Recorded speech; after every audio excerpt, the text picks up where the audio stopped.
Bonjour ou bonsoir à vous et bienvenue à la découverte de l'être. Alors aujourd'hui je vais utiliser une autre sémantique pour aborder la psychologie astrale. Et vous savez, je vais utiliser le terme subconscient, qui est ce terme qui sert à désigner cette fonction de l'esprit qui prend en charge justement tous les processus qui se produisent en dehors de la conscience. Mais quand on parle de conscience dans le domaine de la psyché, très souvent, ce n'est pas la même chose que quand on parle de conscience en termes ésotériques. Très rapidement, la conscience dans le domaine de la psychologie, désigne le fait d'avoir conscience. Par exemple, on a conscience que certaines choses ne sont pas bonnes à manger. Et voilà, on le sait, quoi, on l'a compris. Ça ne veut pas dire qu'on agit en fonction. On a simplement conscience, c'est-à-dire que c'est à la conscience. C'est dans le domaine de la compréhension.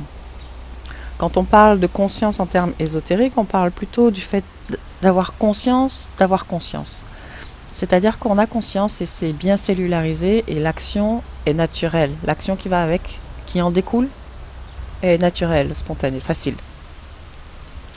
Donc en termes, là aujourd'hui je vous parle en termes psychologiques.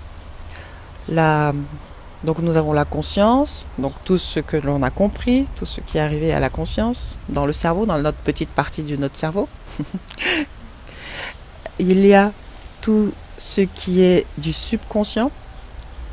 Parfois on sépare aussi, on dit inconscient et subconscient et ça mélange un peu tout ça, mais en réalité il s'agit exactement de la même chose, de cette fonction de l'esprit qui prend en charge tous les processus qui se produisent en dehors de la conscience, du champ de conscience. Le supraconscient est parfois utilisé aussi par certains thérapeutes, mais pas toujours. La plupart évitent ce terme, supraconscient, superconscient ou subliminal.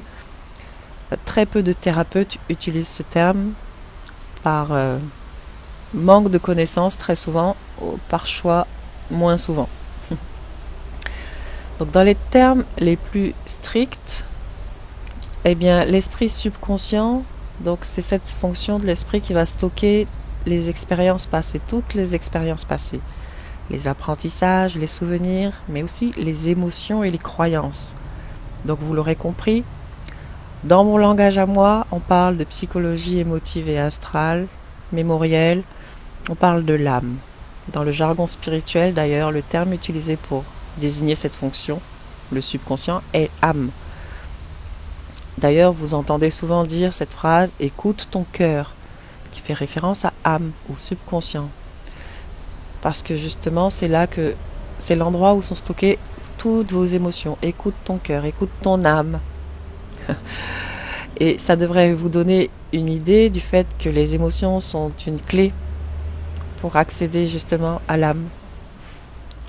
L'esprit superconscient ou subliminal, lui, il fait référence à ce que j'appelle le supramental, donc à cette base de données universelles à partir de laquelle un individu peut puiser autant d'informations que son âme va lui permettre de filtrer, que son esprit subconscient va lui permettre de filtrer. Et les filtres, ce sont les gardiens à la porte du subconscient. Toutes ces entités que l'on peut voir dans des sessions, vous savez, ce sont les croyances individuelles. Voilà, ce sont les filtres. Quand on dit que tout le monde porte des lunettes et tout le monde interprète, c'est parce que tout le monde dans son subconscient a ses propres gardiens, ses propres filtres. Donc les croyances, comme je l'ai déjà dit, les croyances, elles s'impriment dans le subconscient à travers les émotions. Et plus l'émotion qui va être associée à la croyance va être intense, plus la croyance va vite s'imprimer dans le subconscient. Dans les situations extrêmes, en langage, donc en sémantique psy, c'est ce qu'on appelle l'apprentissage par un seul process. Et populairement, c'est ce qu'on appelle le trauma. Donc c'est une expérience unique mais significative qui va s'imprimer très profondément dans le subconscient. Un exemple d'apprentissage de cette sorte, par trauma, c'est une personne qui se fait piquer par un serpent. Eh bien, cette expérience va être profondément ancrée parce que l'émotion va être intense. L'émotion liée à l'expérience va être intense. Une autre façon d'imprimer des idées ou des croyances dans le subconscient, eh bien, c'est par la répétition. Ça, c'est la façon dont nous développons nos habitudes, par la répétition. Quand nous apprenons à conduire, eh bien, nous répétons le mécanisme pour que cela devienne habituel et inconscient, qu'on puisse le faire de façon en mode automatique. C'est aussi la façon dont le gouvernement et les religions vont conserver l'être humain sur un certain plan de conscience. Lui amener de nouvelles idées notamment aussi. Dans les politiques, on se sert beaucoup de la répétition. Dans la publicité, on se sert beaucoup de la répétition pour amener de nouvelles idées dans l'esprit subconscient. Donc, pour changer des croyances, ce qu'il faut, c'est assez simple, parce que ce qu'il faut, en général, c'est plus d'informations. Plus on va avoir de l'information, plus on va pouvoir confronter ce qu'il y est déjà là, en nous. Mais pour que ces nouvelles informations deviennent permanentes, réelles pour nous, eh bien, on va devoir avoir une expérience qui valide ces informations. On va devoir expérimenter ça. C'est pourquoi on vous dit tout le temps qu'il ne faut pas croire. Écoutez, prenez de l'information, mais ne croyez pas systématiquement. Validez ces informations par vous-même, en expérimentant, en pratiquant. Lorsque vous avez deux croyances contradictoires, celle qui va gagner, c'est celle qui va être le plus profondément marquée dans le subconscient.